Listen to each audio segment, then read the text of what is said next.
Welcome back to the Reset episode 65 with me, Sean Tucker. How many days does it take to get comfortable doing what you're doing? I don't know. How many days did it take you to get comfortable doing what you're doing? If I look right now at the things that I set myself to do 2 months ago, which is this podcast is included in that. 65 days ago, I started recording a podcast and I made a promise to myself and to you listening. I'm going to record a daily podcast that goes for about 10 minutes and it's going to happen every single day. I'm going to be consistent with it and I'm going to do it regardless if I'm traveling, if I'm unprepared for the day, no matter what, I'm just going to do it. That's exactly what I've done. But has it been comfortable the whole time? Have I been tested? Have I been challenged? Yes. Yes, I have. Absolutely. Because when it comes to being a dad who's working from home, he's not the breadwinner of the house, but he is providing, he is protecting his family. He's cooking meals so his family can eat at a time that's allowing everyone to get enough sleep. He's working on a business that he deeply cares about, and he's really trying to make it as friction-free as possible. So some days when I'm a little bit unprepared, I get to the end of the day and I'm like, I've still got to do a podcast episode. I've still got to message those people. I've still got to yada, yada, yada. This is what most people don't understand when it comes to being an entrepreneur, a coach, a facilitator, working in the online space, even a personal trainer to most respects. And that is, the business hustle never stops. This mind is always working.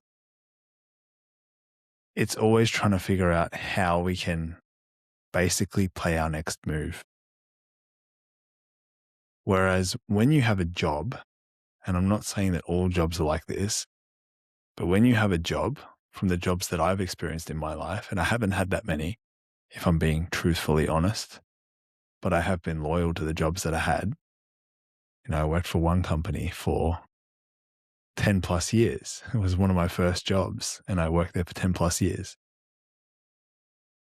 When you are in those jobs, you can take the job very seriously and, you might even take the job home, right?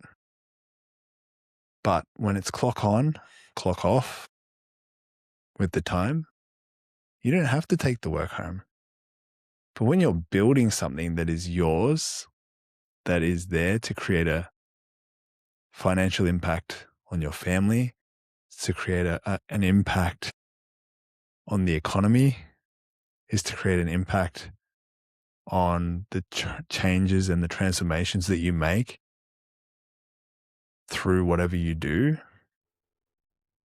that takes a lot of capacity. It takes a lot of thought. It takes a lot of consistency.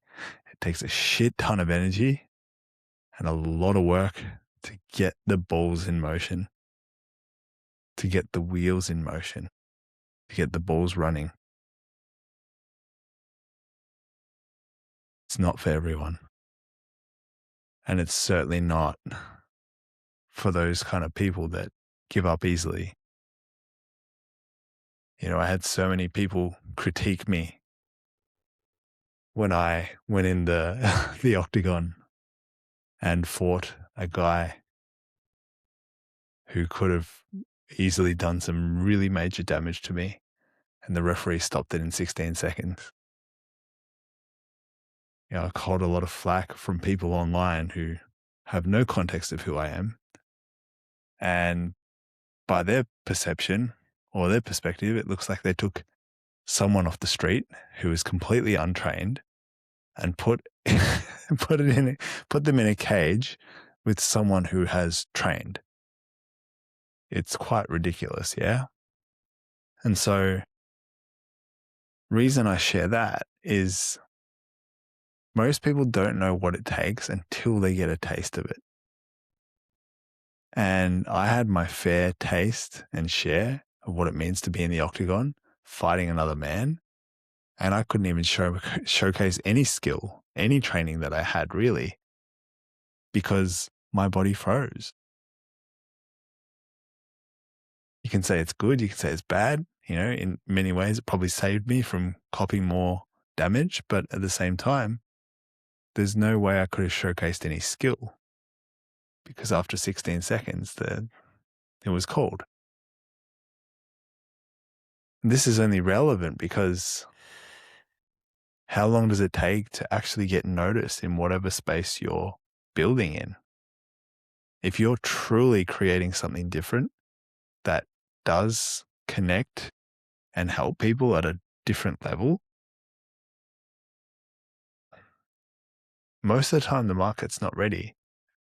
And they're only ready when you show them what they've been missing out all this time. And I think Apple's story of Steve Jobs, he did exactly that when he revealed the iPod and then the iPhone. The market doesn't know what they want until you show them what they want.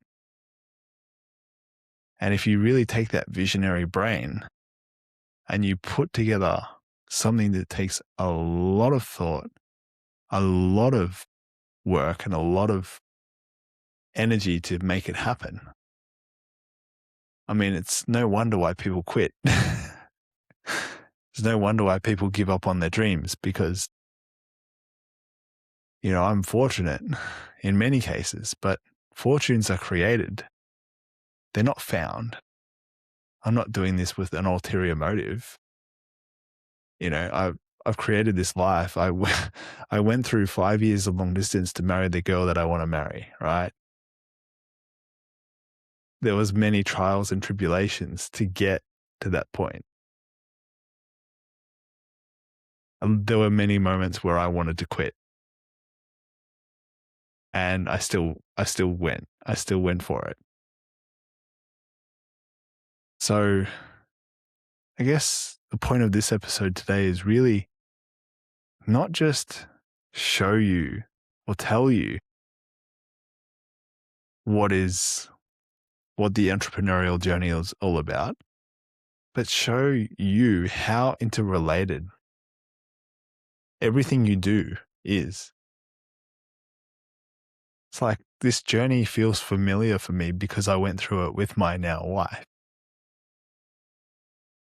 Very different book, but similar skeleton to how the book is laid out. The content of the book is different, but the context is quite similar in how it makes you feel. There are many times where you feel like giving up.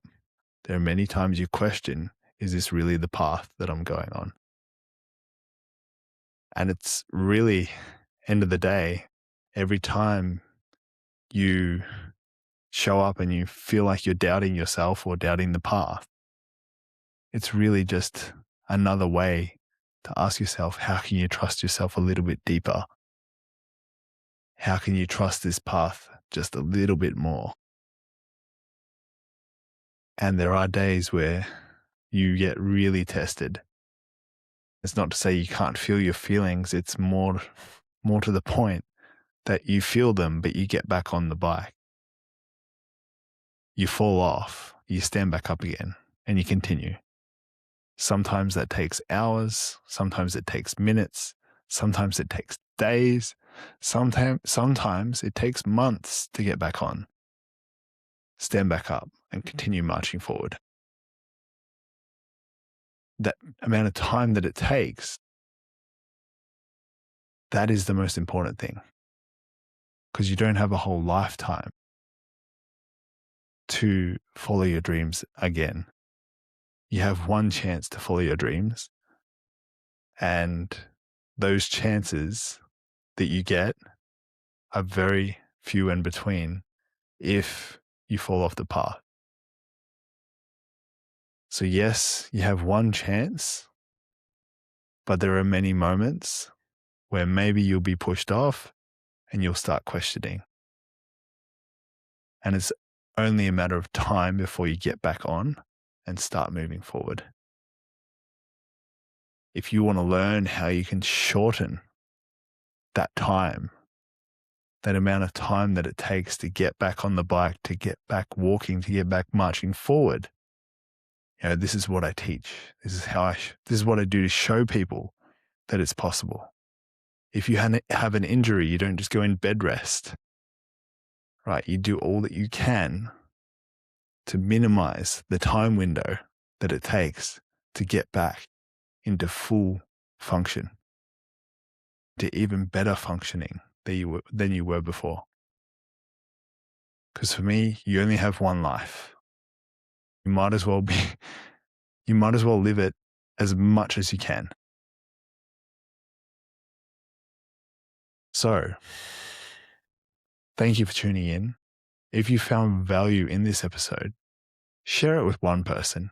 And don't forget, I have the Unforgettable Retreat, the Unforgettable Reset Retreat next month, happening at the end of May.